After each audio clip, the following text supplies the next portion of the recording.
الله وكفى وسلام على حبيبه المصطفى ما بعد فأعوذ بالله من الشيطان الرجيم بسم الله الرحمن الرحيم إن الله وملائكته يصلون على النبي يا أيها الذين آمنوا صلوا عليه وسلموا تسليما اللهم صل على سيدنا محمد معدن الجود والكرم وآله وأصحابه الكرام وابنه الكريم وبارك وسلم صلاة دائمة سرمدا أبدا بحمدہ تعالی و بکرم مصطفیٰ صلی اللہ علیہ وسلم۔ آج کی شب میں قرآن عظیم کے 21 پارے مکمل ہو چکے ہیں۔ اللہ عز و جل بقیہ قرآن کے حصے کو صحیح تجوید سے پڑھنے اور آپ سب کو رغبت سے سننے کی توفیق عطا فرمائے۔ کل کی بھی جو تلاوت ہوئی تھی اس کی تفسیر عرض نہیں کر سکا، اس لیے کہ کل کی شب ہم نے اصحاب بدر رضوان اللہ تعالی علیہ مجمعین کے نام سے محفل کو منسوب کر دیا اور ان کا ذکر خیر کیا گیا۔ 20ویں پارے میں ہم نے جو تلاوت کی ہے وہ سورہ قصص ہے اور سورہ عنکبوت ہے، اور اس کے بعد آج جو ہم نے 21ویں پارے میں تلاوت کیا ہے وہ سورہ روم ہے، اور پھر سورہ لقمان ہے، اور سورہ سجدہ ہے، اور اس کے بعد سورہ احزاب۔ یہ اب سورتیں بڑھتی چلی جائیں گی، چھوٹے چھوٹے سورتیں ہیں۔ اس میں ساری سورتوں کی بڑی فضیلت ہے۔ سورہ قصص جو ہے، قصص قصے کی جمع ہے، واقعات۔ جیسے میں نے سورہ یوسف کے متعلق آپ کے سامنے عرض کیا تھا، اللہ نے فرمایا نحن نقص علیک احسن القصص، ہم آپ پر ایک بہترین قصہ سناتے ہیں۔ تو قصص کے نام سے یعنی قصوں کے نام سے پوری ایک سورہ ہے، اور اس میں کون سے واقعات بیان کیے گئے ہیں؟ وہ سیدنا موسیٰ کلیم اللہ علیہ الصلوۃ والتسلیم کی پیدائش سے لے کر ان کے نبوت کے معاملات، اور پھر فرعون کے ساتھ ان کی جو مناظرے، مکالمے، مجادلے ہوئے، ان سب چیزوں کے متعلق اس میں بیان کیا گیا ہے۔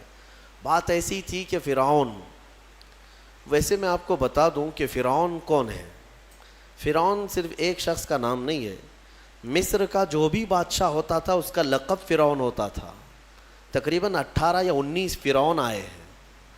جو بھی بادشاہ ہوتا تھا اس کا لقب تھا یہ فرعون، اکثر لوگ اس کو نام سمجھتے ہیں۔ فرعون بادشاہ کو وہاں کے مصر کے، اور نمرود عراق کے بادشاہ کو کہا جاتا ہے، اور ملک روم کا جو بادشاہ ہوتا تھا اس کو قیصر، اور ایران کا جو بادشاہ ہوتا اس کو کسریٰ کہا جاتا۔ یہ بادشاہوں کے لقب ہوا کرتے تھے، نام الگ ہے ان کے۔ اب جو موسیٰ علیہ السلام کے زمانے کا فرعون تھا وہ بڑا جری تھا، اسے طاقت پر غرور بھی تھا، گھمنڈ بھی تھا۔ ایسا ہے کہ تقریباً 100 سال تک تو کبھی اس کو سردی بخار بھی نہیں آئے، بیمار کبھی نہیں ہوا۔ تو آدمی کو جب کوئی تکلیف نہ آئے تو وہ غرور میں بڑھ جاتا ہے، اور اسے ایسا لگنے لگتا ہے کہ میں سب سے پاورفل آدمی ہوں دنیا کا، مجھے کچھ ہو نہیں سکتا۔ تو یہی فرعون ہے جس نے اپنے زمانے میں یہ اعلان کیا تھا کہ لوگوں میں تمہارا رب ہوں، تمہارا بڑا رب میں ہوں، میری عبادت کرو۔ بات تو چل رہی تھی، اور لوگوں کو اپنی خدمت پر مامور کرنے کی بجائے اپنی عبادت پر مامور کرتا تھا۔ ہزاروں لوگ اس کو سجدہ بھی کرتے۔ ایک دن ایسا ہوا کہ فرعون نے خواب دیکھا، آسمان سے ایک تارا ٹوٹ کر اس کی گود میں گرا یا اس کے محل پہ گرا، اور پھر آگ لگ گئی اس کے محل میں۔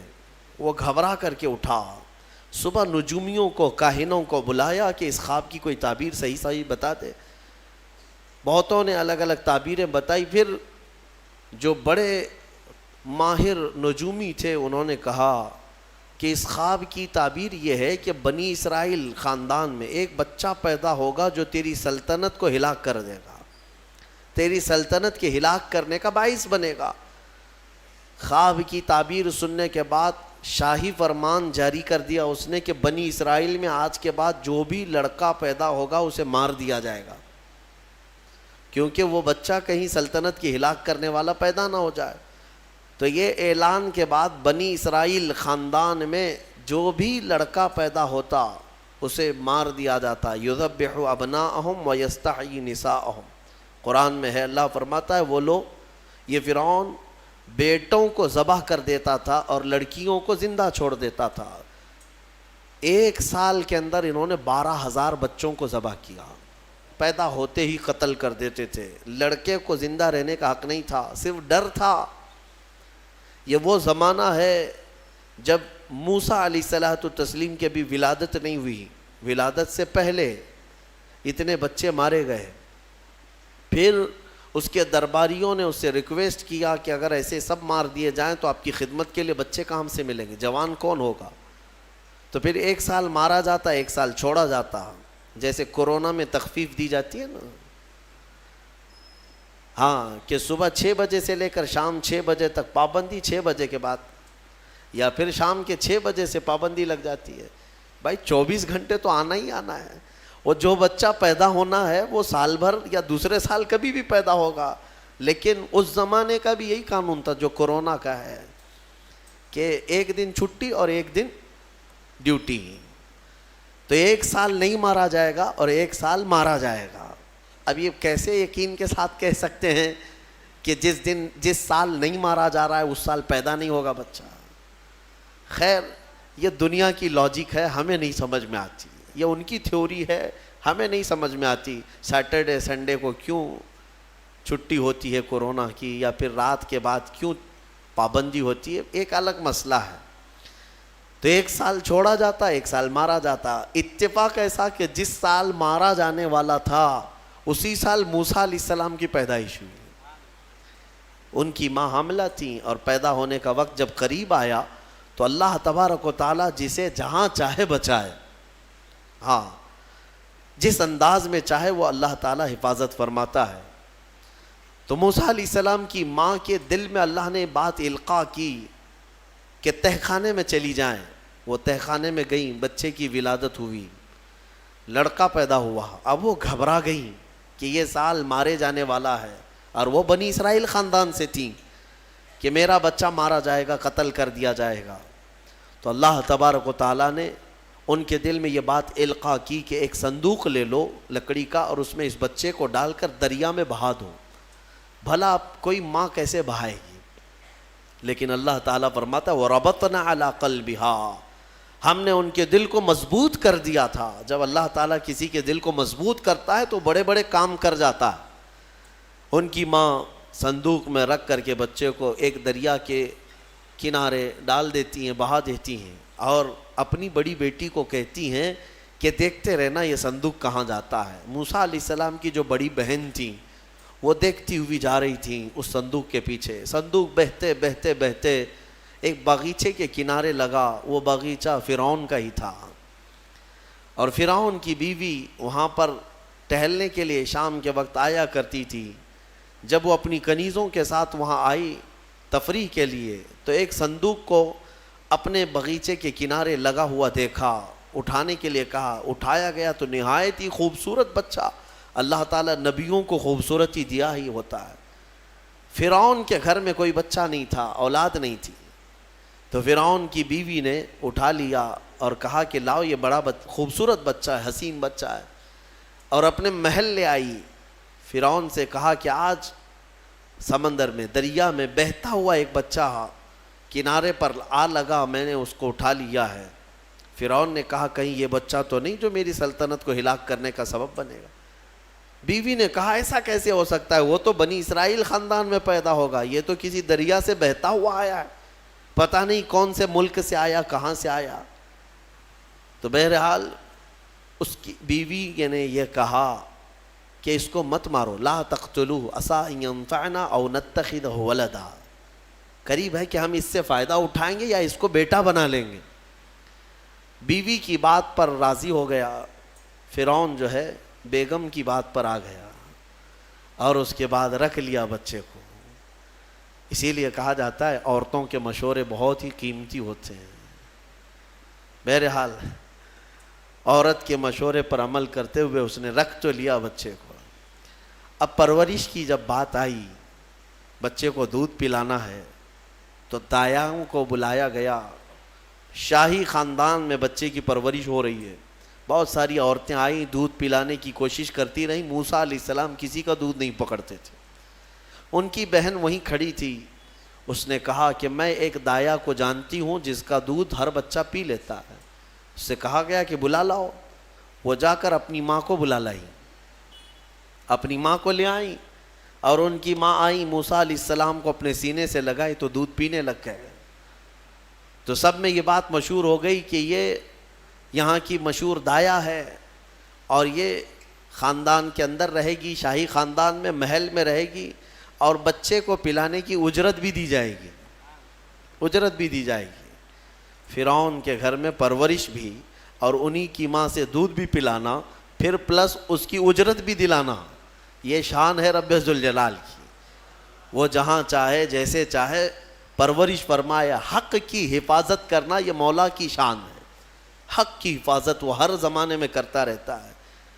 اسی لیے کہا گیا ہے کہ اللہ تبارک و تعالیٰ جس چراغ کی حفاظت فرمائے، بڑی بڑی آندھیاں اس کو نہیں بجھا سکتی، اور جس کو بجھانا چاہے سارے انتظامات کے بعد بھی منٹوں میں اسے گل کر دیتا ہے۔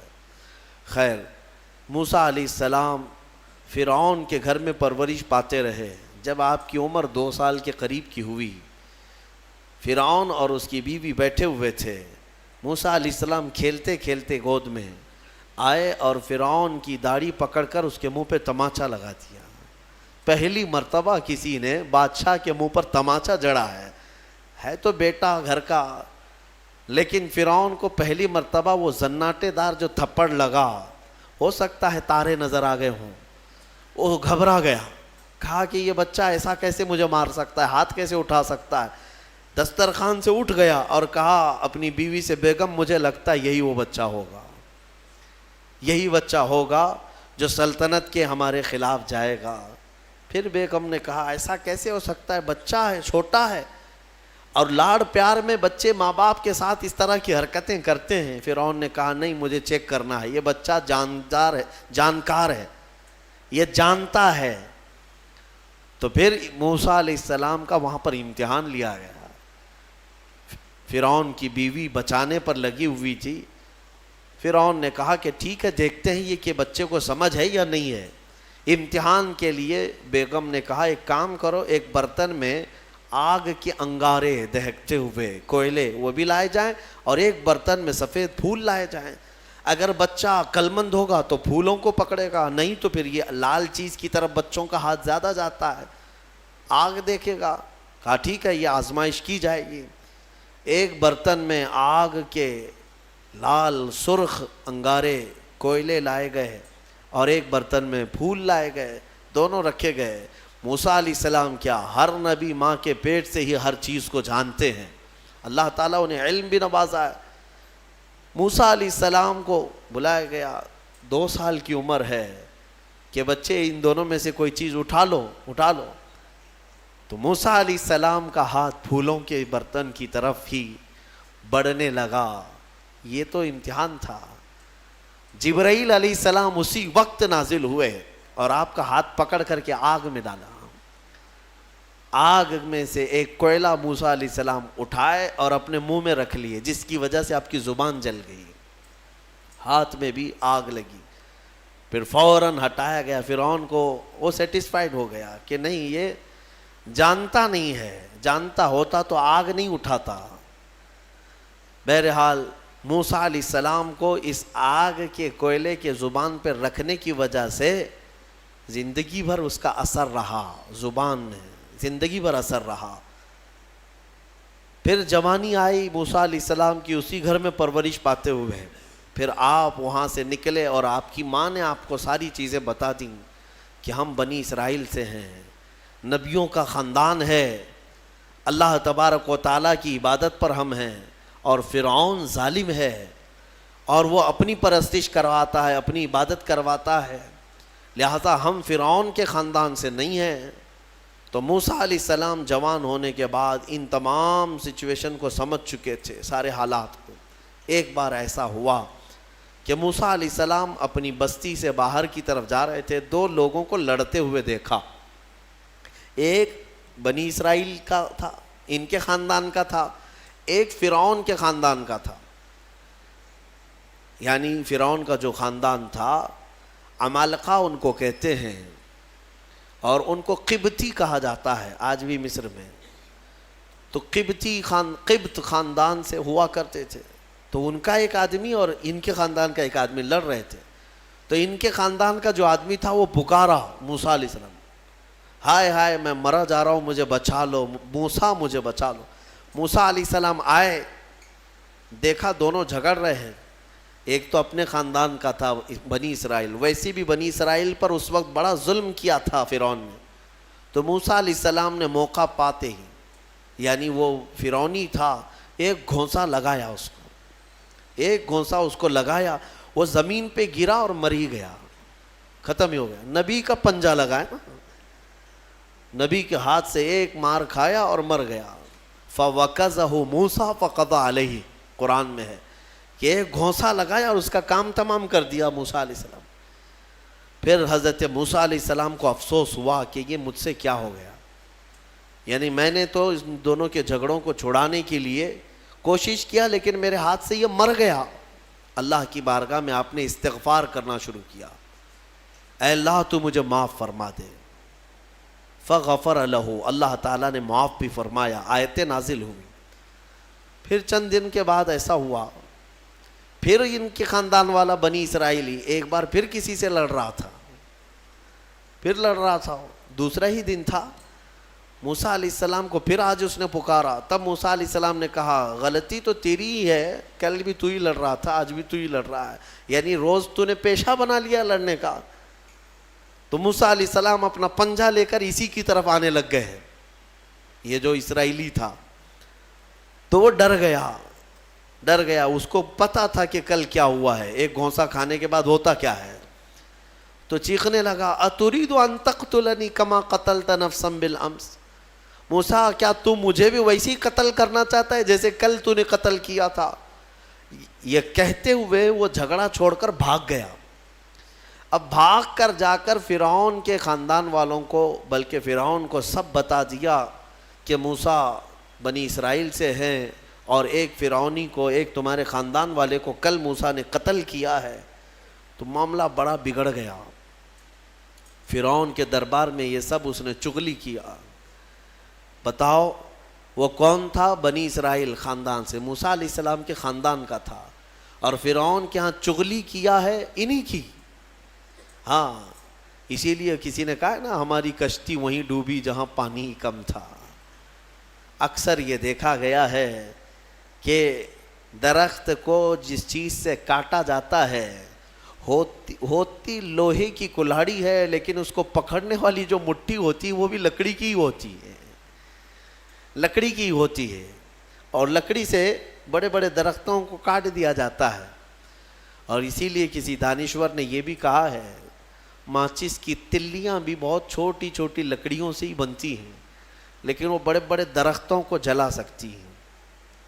آپ اندازہ یہ کریں کہ اکثر اس دنیا میں دھوکہ یا اپنے لوگوں کے ذریعے سے پہنچتا ہے، اور یہ بڑا دھوکہ ہوتا ہے، یہ بڑا دھوکہ ہوتا ہے.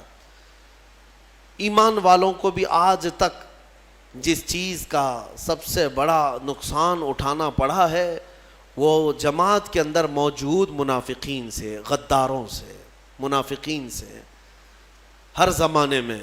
اس لیے کہ یہ چوہے پتہ نہیں چلتے، گھر کے اندر ہوتے ہیں، ساتھ اٹھتے بیٹھتے ہیں، ساری چیزوں کی خبر دیتے ہیں. میرے عزیزوں، ان تمام چیزوں کے سلسلے میں بہت مرتبہ کہہ چکا ہوں، آج بھی میں یہ عرض کرتا ہوں مولا کی بارگاہ میں کہ اے مولا، سب سے پہلے تو ہماری جماعت میں موجود ان غداروں اور منافقین کو بے نقاب کر انہیں ہلاک و برباد فرما، جن کے ذریعے سے اسلام اور مسلمانوں کو بڑا نقصان ہے، بڑا نقصان ہے. ہمارے حضرت فرمایا کرتے تھے کہ اللہ تبارک و تعالیٰ کافروں پر کبھی بھی مسلمانوں کو غلبہ نہیں دیتا، کبھی نہیں دیتا، مگر یہ کہ کسی مسلمان کے ذریعے سے ہی وہ کافروں پر، مومنین پر غلبہ حاصل کر لیتے ہیں. ہاں، یہ چیزیں دیکھنے کو ملتی ہیں کہ تمہارے گھروں کے پتے وہی لوگ بتاتے ہیں جو آس پڑوس میں ہوا کرتے ہیں. آؤ دوسروں کو بلا کر کے لا کر کے دکھاتے ہیں کہ یہ ان کا گھر ہے، یہ فلاں کا گھر ہے، یہاں سے اٹھائیے، آپ یہاں سے لے جائیے۔ مومنین کی خبر گیری کرنے والے جو منافق صفت ہوتے ہیں، ان کے لیے بڑا دردناک عذاب ہے۔ ان المنافقین فی الدرک الاسفل من النار، بے شک منافق جہنم کے سب سے نچلے حصے میں رہیں گے۔ موسیٰ علیہ السلام کی چغلی کیا انہی کے خاندان کا آدمی فرعون کے ہاں جا کر بتایا۔ فرعون پوری تیاری کر کے کہا کہ موسیٰ کو پکڑو، اور میں پہلے سے کہتا آ رہا تھا کہ وہی بچہ ہے اور میرا گمان صحیح نکلا۔ اس بنیاد پر اس نے اپنی بیوی کو سزا دینا شروع کیا، حضرت آسیہ۔ اس بنیاد پر وہ عذاب اس قدر دیا کہ ان کے ہاتھوں پر میخ مار کر انہیں سلاتا تھا، ان کو بالوں سمیت چھت سے لٹکا دیا جاتا تھا۔ بہت شدت کی تکلیف دی حضرت آسیہ کو، کیونکہ وہ موسیٰ علیہ السلام پر ایمان لاتی، وہ موسیٰ کے خدا پر ایمان رکھتی تھیں۔ تو فرعون نے اپنے جاں بازوں کو، اپنے لڑاکوں کو بھیجا کہ موسیٰ کو پکڑو۔ وہ سب نکلے تو ایک ان کی اچھائی چاہنے والا، ان کا خیر خواہ شہر سے دوڑتا ہوا آیا۔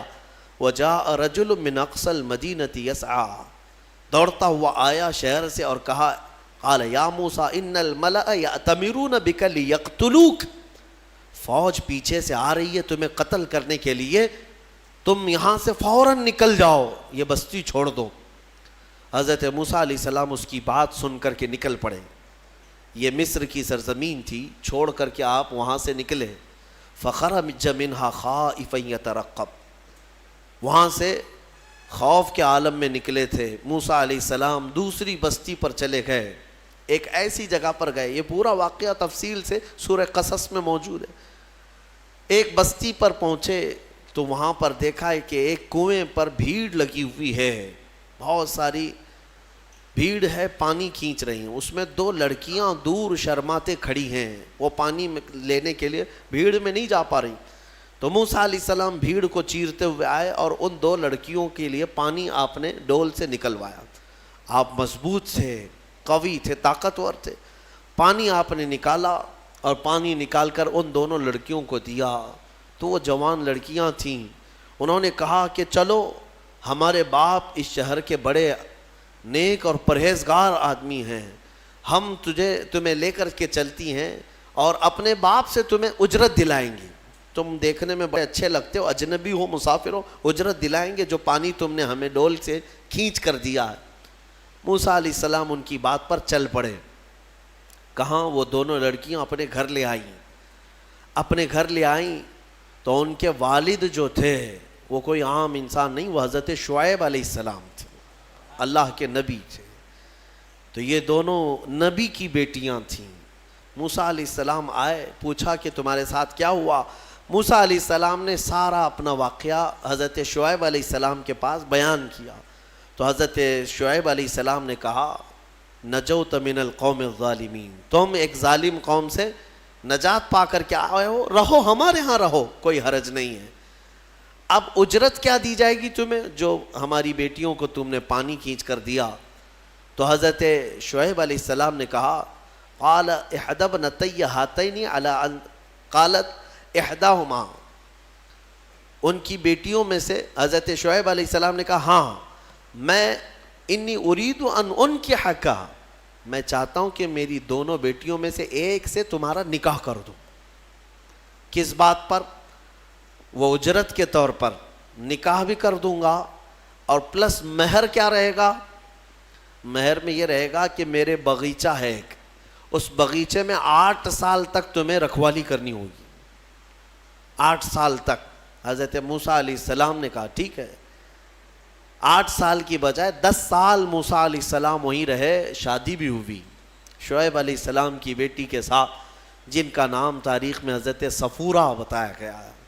حضرت موسیٰ علیہ السلام کا نکاح ہوا، وہیں رہنے لگے۔ 10 سال کے بعد موسیٰ علیہ السلام پھر اپنی بیوی کو لے کر، اپنے گھر والوں کو یعنی اپنی اہلیہ کو لے کر نکل پڑے۔ واپس پھر آپ سفر پر تھے، بیچ راستے میں آپ کو آگ کی ضرورت تھی۔ کھانا پکانے کے لیے اس زمانے میں ماچس نہیں، لائٹر نہیں، بلکہ ایک درخت کی ٹہنیاں ہوتی تھی، اس کو پتھر سے رگڑتے تھے تو آگ پیدا ہوتی تھی. وہ آگ کی ٹہنیاں، درخت ہی ایک آگ لگنے والا ہوا کرتا تھا. تو موسیٰ علیہ السلام وہ آگ لینے کے لیے پہاڑی پر چڑھے، اور جب وہاں پہنچے تو اللہ نے آپ کو نبوت کی تاج سے سرفراز فرمایا. جبرائیل علیہ السلام آئے اور آپ کو نبوت کے اعجاز سے سرفراز کیا گیا اور اعلان کیا گیا کہ اے موسیٰ، آپ اللہ کے جلیل القدر نبی ہیں اور رسول ہیں. اب آپ جائیں، اپنی اہلیہ کو لے کر واپس فرعون کے پاس جائیے، پھر آنا ہے آپ کو فرعون کی اس بھری سلطنت میں. موسیٰ علیہ السلام پہلے اپنے گھر آئے، اور اس کے بعد حضرت موسیٰ علیہ السلام جب آئے اپنی بیوی کو لے کر، تو اللہ تعالیٰ نے فرمایا اب جاؤ فرعون کے پاس، اس کو ہدایت کی تلقین کرو، تبلیغ کرو، اس سے کہو کہ اللہ وحدہ لا شریک کی عبادت کرے.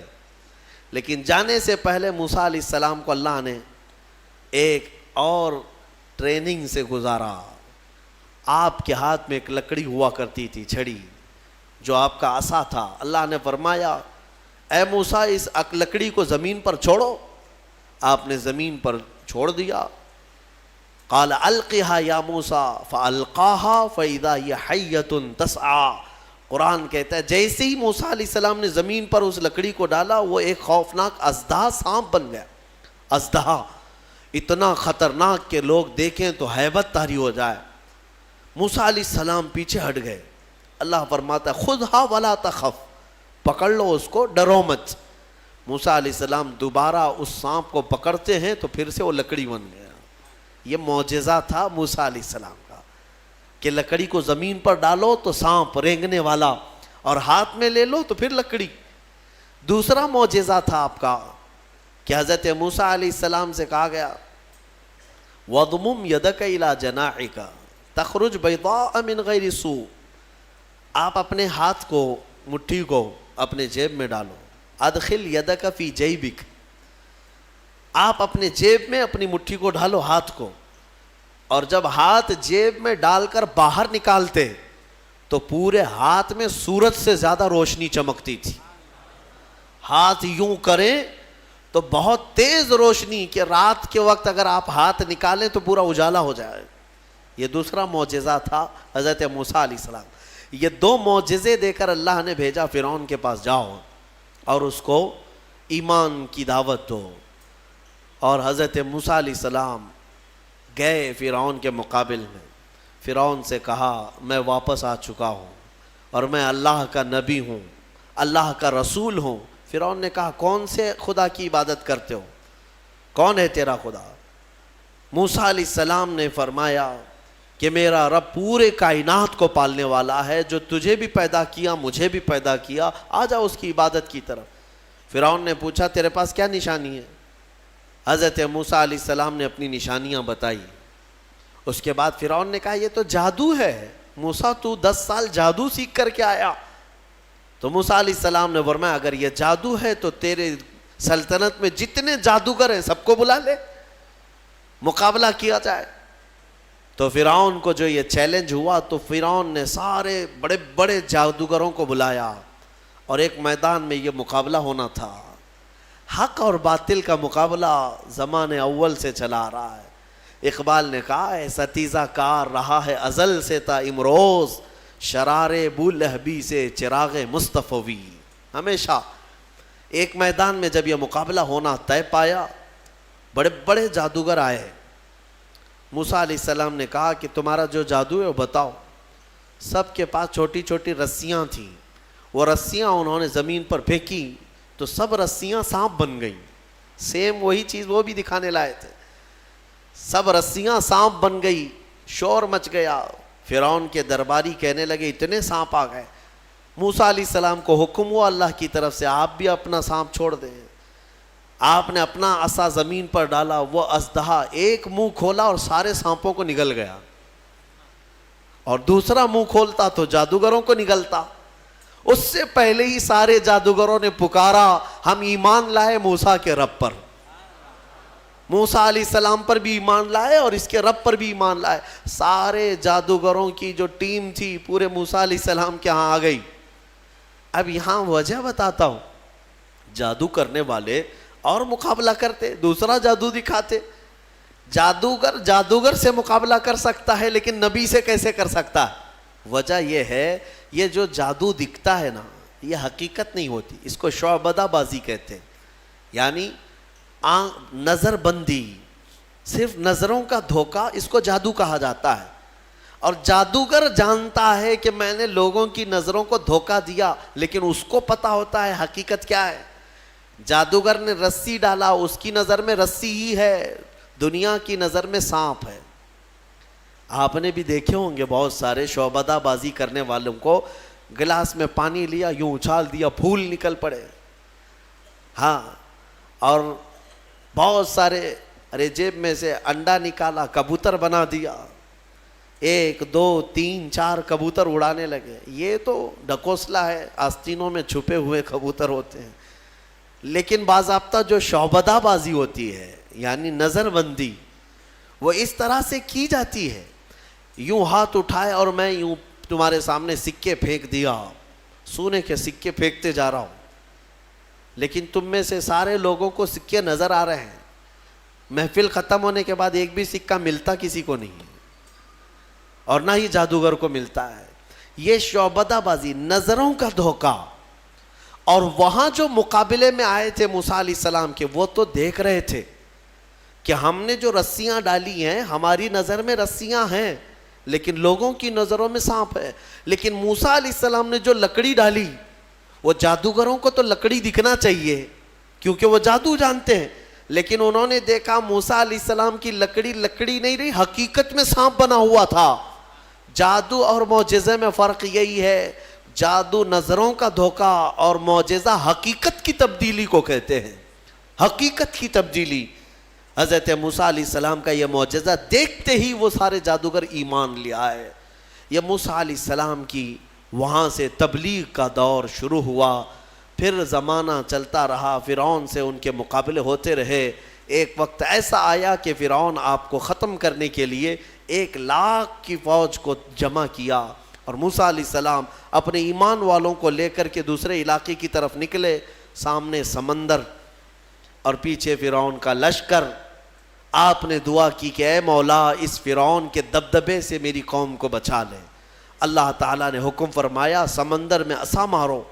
آپ نے عصا مارا تو 12 راستے نکل پڑے. موسیٰ علیہ السلام ان راستوں میں سے نکل کر کے دوسرے کنارے پہنچ گئے. فرعون نے سوچا کہ یہ راستے ہمارے لیے بھی ہیں. سارا اس کا لشکر اور فرعون سب انہی راستوں میں آئے. بیچ راستے میں جیسے ہی پہنچے, اللہ نے سمندر کو حکم دیا کہ واپس جیسا تھا ویسے ہو جا. سمندر مل گیا اور ساری فوج آن کے آن میں غرق ہو گئی, ختم ہو گئی. یہ فرعون کو ہمیشہ کے لیے پانی میں اللہ تعالیٰ نے غرقاب کر دیا, ڈبو دیا. یہ موسیٰ علیہ السلام کی جو فتح مبین تھی, وہ 10 محرم الحرام عاشورہ کا دن تھا. ایمان والوں کی جو فتح مبین تھی. ایک بات یاد رکھیں, اللہ رب العزت جب مدد فرماتا ہے تو کن کن وادیوں سے نکالتا ہے اور کیسی کیسی طاقتوں سے بچا لاتا ہے. آج بھی میں آپ سب سے یہی کہوں گا کہ اگر کوئی آج یہ سمجھتا ہے کہ میں فرعون ہوں تو انتظار کر کہ اللہ موسیٰ بھی بھیجے گا. ہاں, مدد اللہ تبارک و تعالیٰ اہل حق کی نازل فرمائے گا. شروع میں ہو سکتا ہے اہل حق کمزور نظر آئیں, چھوٹے نظر آئیں, اور ان کی بستیاں کمزور, ان کے اسباب کمزور, لیکن مولا کریم کی طاقت اور اس کی مدد کمزور نہیں ہو سکتی. آج جو حکومتیں ہیں یہ تو میرے عزیزو فرعون کے سامنے لونگ الائچی کے برابر بھی نہیں ہیں. اس کے پاس جو تھی طاقتیں, اس طاقت کے سامنے ان کی جو طاقتیں ہیں وہ لونگ الائچی کے برابر بھی نہیں ہے. اس کے پاس جو ذخیرے تھے, جو اسباب تھے, پوری دنیا پر حکومت کر چکا تھا, پوری دنیا پر. فرعون ایک ایسا شخص ہے جس نے پوری دنیا پر تنہا حکومت کیا ہے. ایک ملک کو لے کر کے اگر کوئی آنکھیں دکھا رہا ہو اور یہ سمجھے کہ ہمیں کوئی ہٹا نہیں سکے گا, رب ذوالجلال قانون قدرت یہ رکھتا ہے کہ جب وہ پوری دنیا پر بادشاہت کرنے والے کو پانی سے ہلاک فرمائے گا تو باقی یہ ساری طاقتیں کچھ نہیں. انتظار کرو، رب ذوالجلال کی پکڑ آنے والی ہے. ان بطش ربک لشدید، بے شک تمہارے رب کی پکڑ بہت سخت ہے. اللہ تبارک و تعالی ہم سب کو ظالموں کے چنگل سے نجات عطا فرمائے. ایمان والوں کو مولا تعالیٰ قوت حیدری عطا فرمائے. غیب سے مولا نصرت و کامیابی ہمارے لیے نازل فرمائے. آج کی جو تلاوت ہوئی سورہ روم، سورہ لقمان، سورہ احزاب یا سجدہ، انشاءاللہ العزیز کل کی تفسیر میں ان کو ملا کر کے عرض کرنے کی کوشش کروں گا. وآخر دعوانا ان الحمدللہ رب العالمین.